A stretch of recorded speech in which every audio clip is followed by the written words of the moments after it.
love to refer to myself as the poster child for child loss. For more than 21 weeks, Samantha Williams Pierce carried her twin boys. And I'm telling her what's going on, and Carol's like, yeah, Sam, I think you need to come in and let us take a look at you. But in July of 2009, she lost her baby boys after she started leaking amniotic fluid. At the time, Sam was the COO of a local nonprofit. I'm running basically a budget of almost $1 million, and that's high stress.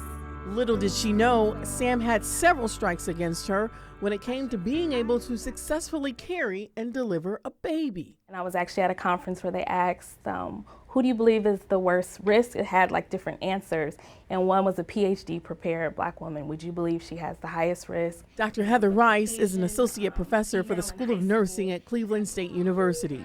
She's also a nurse practitioner. Since 2019, she's been researching the factors that contribute to healthy outcomes when it comes to Black expecting moms and their babies, and those that don't.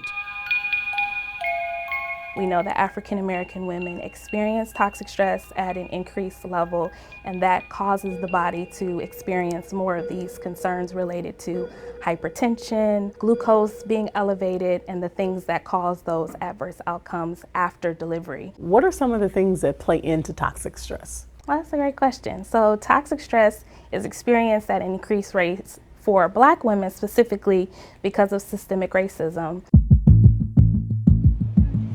Systemic racism.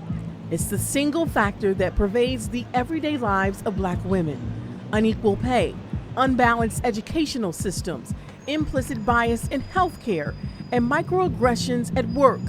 And this level of toxic stress not only impacts the mother, but the child she's carrying. And in terms of the infants, we notice that prematurity is that driver, but it's directly connected to that toxic stress that the mom is experiencing during pregnancy. Dr. Rice also tells me this is one area where socioeconomic status does not matter.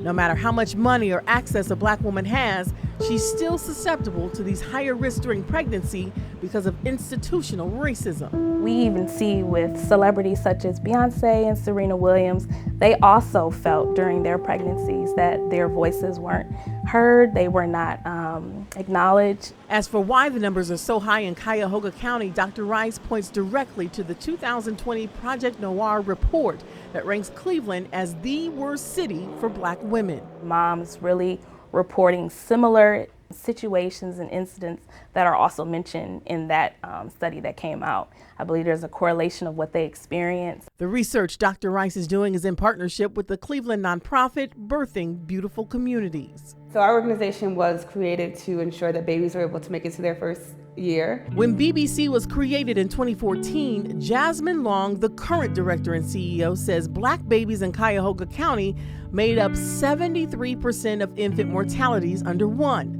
But with a staff of about 37 doulas, Birthing Beautiful Communities has shifted focus, making things better for expecting moms. It's that familiarity, it's the support system, it's the having someone be your advocate in the room with the doctors and nurses. BBC doulas not only advocate for moms during appointments and in the delivery room, they even provide out-of-the-box services like grocery shopping and transportation for that mother until her child reaches their first birthday. It's very evidence-based, the role of doulas, specifically community-based Black doulas, working with other Black women to provide these kind of services as a tool to reduce infant death and maternal mortality. In fact, of the 1,000 families this organization has touched over the last 9 years, there have been no maternal deaths.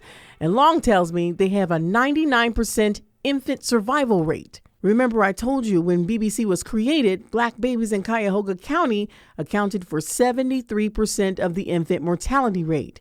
The County Board of Health now reports that number has dropped to 56%. So for myself, that said, you all are doing something so special, so unique, so great. Let's look at what's being done, how it's being done, so it can be replicated. Leaders at BBC feel so strongly about the services they provide, they do it all for free. Because the more we address the stress, the more we notice that the baby, it improves for the baby and for the mom. This is our community. We weren't going to sit idly by and just let our babies and moms keep dying, that we were going to figure out how we could have an effective solution to solve this issue. So I asked Dr. Rice and Jasmine to tell me 3 things a Black woman should do once she finds out she's pregnant in order to improve her outcome. I'm told to find a doula, find a medical provider who makes you feel seen, heard, and respected, and be informed about both your medical history and the risks involved in your journey. Now, we will be exploring many other challenges surrounding pregnancy in our new series, Delivering Better Results. Just stick with News 5 for more in the coming weeks. So well done. Thank you. Thank you.